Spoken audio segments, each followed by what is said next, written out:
তুই যে আমাকে ক্ষমা করে দিয়েছিস আমার খুব ভালো লাগছে। ক্ষমা না করে কি করব বল? যেভাবে সবার কাছে নালিশ করেছি। তার মানে তুই কি বলতে চাইছিস সবার চাপে আমাকে ক্ষমা করেছিস, মন থেকে করিসনি? তোকে একটা কথা জিজ্ঞেস করবো টনি, বল। তুই কাউকে ভালোবাসিস? আরে এই কলেজের প্রত্যেকটা ছেলে মেয়ে জানে আমি কাকে ভালোবাসি। আর তুই আমাকে নতুন করে জিজ্ঞেস করছিস? তুই জানিস না? না জানি না, তুই কাকে ভালোবাসিস বল না।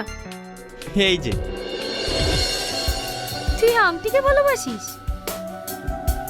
আরে না না, আংটিকে ভালোবাসতে যাবো কেন? আংটির মালিককে ভালোবাসি।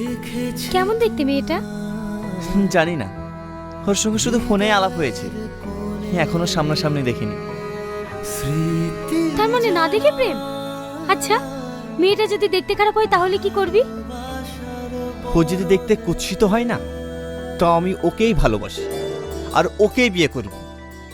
কিন্তু জানিস সালমা, এই কয়দিন হলো ও আমার ফোন তুলছে না, ফোন সুইচ অফ বলছে। ওর কিছু হয়নি তো? না না, ওর কিচ্ছু হয়নি, ও একদম সুস্থ আছে। তাই যেন হয়। এই কিন্তু তুই কি করে জানলে? না না, মানে তুই যাকে জীবন দিয়ে ভালোবাসিস তার কোনোদিন বিপদ হতে পারে? কিন্তু ও আমাকে ফোন করে না কেন? ও নিয়ে তুই টেনশন করিস না, তুই দেখবি কয়েকদিনের মধ্যেই তোর গার্লফ্রেন্ড তোকে সারপ্রাইজ দেবে। আমি ওই আশাতে বসে আছি, জানি না সে আমাকে কবে সারপ্রাইজ দেবে।